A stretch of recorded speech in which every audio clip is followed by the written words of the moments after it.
All right, Leo, thanks for tuning in to your September of 2014 Sidereal Horoscope. This is for Sidereal, different from tropical. If you'd like to know the difference between those two, check out the description down below. And to find out your Sidereal sign, check the description as well. All right, Leo, so right off the bat, what I see here is your first house, lots of activity. Venus is going over a lot of your ascendants, actually all of your ascendants at some point this month. Venus is at 0 degrees Leo on the beginning of the month. So up until the, what do we got, the 24th, so pretty much the whole month, a very large emphasis on the first house, feeling good, your ruler's there, sun's there up until the 16th. So first half, I mean, it is about enjoying your looks, enjoying how you feel, enjoying your life, and just having a good time. And really expressing what you're about. There's going to be a lot, I'm going to talk more about this. There's a lot of activity in your third house this month, which has to do with self-expression, and fifth house, which has to do with self-expression. A lot of this, connecting to yourself and expressing yourself this month. So let's talk about that. Let's talk about Pluto. Pluto is playing a very big role. He is going station direct this month, and this is happening in your fifth house of self-expression and creativity. And you, fifth house is the house of Leo, of your heart, of your passion, of expressing that and putting it and channeling that into things like artistic things and your work and stuff. Well, anyways, Pluto has been in that fifth house of yours, restructuring those creative pursuits, restructuring how you express yourself. And the key with Pluto is that he's been retrograde since April 15th, and it's been a time of learning about letting go of yourself. It's, we don't take, it's interesting, isn't it? Pluto rules what we strip, it rules the underworld, and it's about stripping away all of those aspects of ourselves that we can't take with us to the afterlife. And what's interesting is that includes our personality. Now, it's the healthy ego, and I don't mean ego in the negative sense. I just mean it's the healthy ego. It's the personality. It's the self, in you, and who you are in this incarnation, in this lifetime. And we don't get to take that with us to the afterlife, right? And so Pluto is doing its job of helping us let go and stripping us away of all those attachments that we have about who we are. And this month is no exception when Pluto goes station direct. So since April 15th, there's been a lot of lessons learned and experiences involving learning to let go of how you express yourself and who you are. And for you artistic types, reflecting on your creations, your artistic creations. And we're all artists. We're just artists in different ways. But if I was to say, you artist types, I'm speaking to everyone, but in a more clear sense, like painters and graphic designers and those of you out there that are involved in that, you'll notice a much larger change into your creations are changing.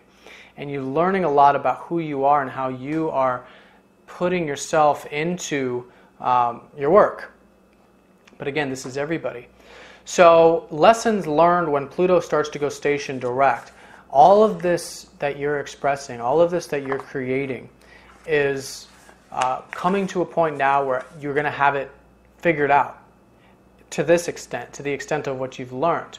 Okay, anytime a planet goes station direct, it's, okay, I think I got it. I think I got how this works, and then starting to put it into action.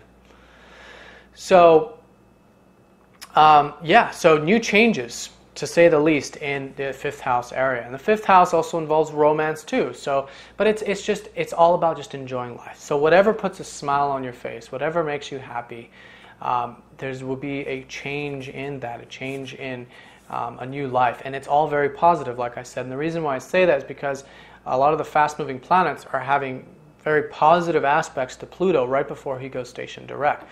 So, and one of them is, the Sun will be trining up to Pluto on the 3rd, and then followed by Venus and then other planets. But the point is that there's a lot of creative energy, you wanting to make those changes, those creative changes in your life, and wanting to live a life that's more in alignment with enjoying yourself, right? Because that's what life is about. It's about enjoying yourself. It's about being playful, not taking it too seriously, right?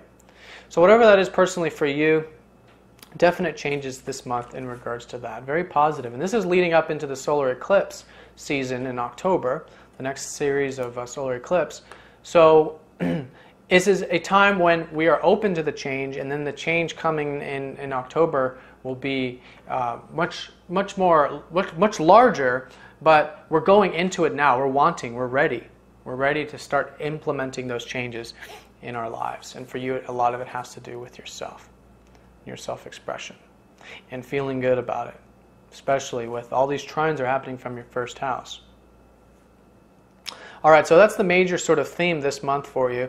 Let's talk about Mars. Mars is playing a big role this month. He'll be transiting your 4th house for the entirety of the month, starting on the 4th.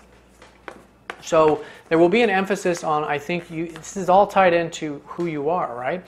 The 4th house is your emotional foundation. It's your soul. It's your soul, to say the least.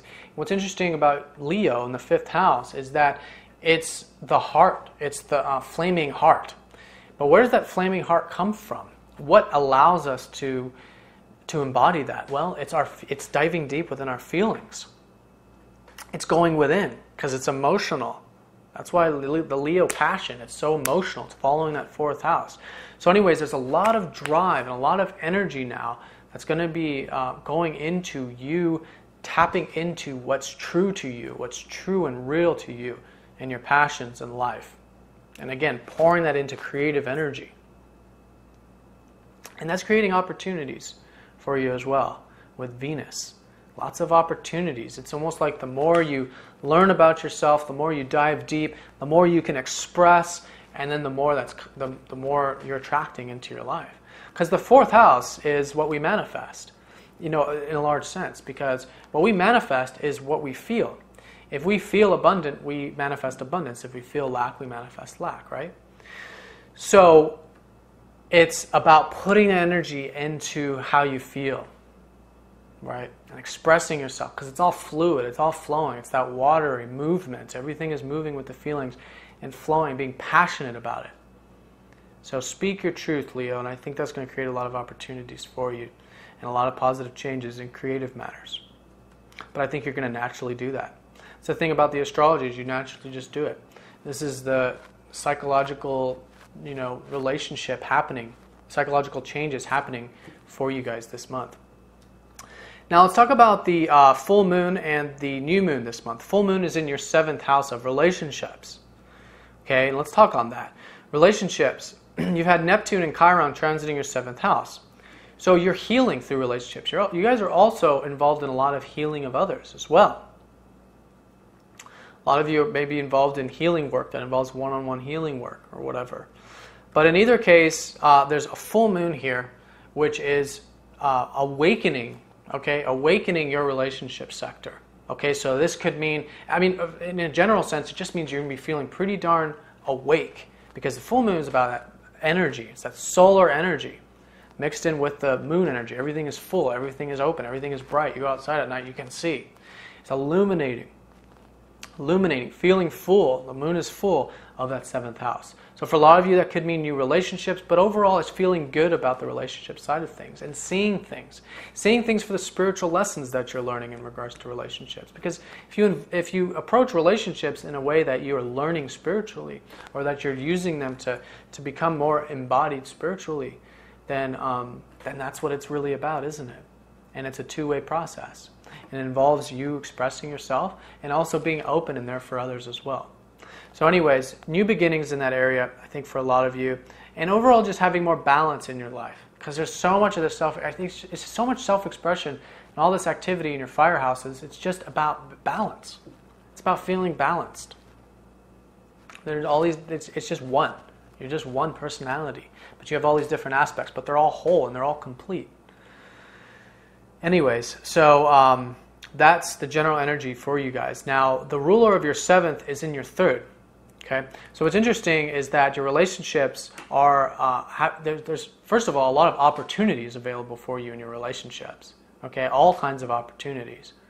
And at the same time, your relationships are very expressive. It's important that you're in a time now where you're taking seriously the interchange, the exchanges, sharing yourself, and receiving and hearing and really listening to those that you're close to. And this is all relationships, business partnerships, everything. Any one-on-one relationships that we have. So the 7th house ruler in the 3rd, right, taking those things seriously. And a lot of you are entering into committed relationships and such, but it's all emphasized on communication. So, and again, it's all coming back to the self-expression that I see, right? Express your truth, and it'll certainly help your relationships. As long as it's coming from your heart, as long as it's coming from your soul, then that's all that matters. Now, let's talk about the new moon. The new moon's happening in your 2nd house, and this has to do with your values. So again, a lot of this emphasis on your passions and your values. Now, with the new moon, I think what's going to happen is, with all of this activity going on with your self-expression, how it's relating to relationships, I think you're going to learn more towards the end of the month on the 24th, learning more about what's important to you, what your values are, and feeling more powerful. Because here's the thing, the sun's going to be going in there on the 16th. So for the second half of the month, there's a lot of emphasis on you claiming your values, what's important for you, and being very keenly and aware and expressing those values. Okay, but with the new moon there, it has to do with new beginnings. So some sort of insight around the end of the month regarding to a new set of values. Now this could mean external, it could mean some new finances, something physical, new resources, a new outlook on resources, new outlook on whatever is important to you. We all value physical resources, right? But we value a lot more than that. And I see here is a lot more than that. It's a lot more than just the physical. It's the spiritual, it's the soul, it's the fire, it's the essence of who you are. Coming into that. And then really realizing, this is who you are, this is what's important to you. And claiming it. But at the same time, balancing. Balance what's important to you with what's important to others. The full moon, 1st and 7th house, balance those two areas, yourself and your relationships. But what's relationships if we can't be ourselves, right? So relationships only are important if we can be ourselves in those relationships. And of course, in a nurturing way. Let's not forget that the Neptune's transiting your 7th house, so it's ultimately about divine love, divine unions, and being of spiritual service with others.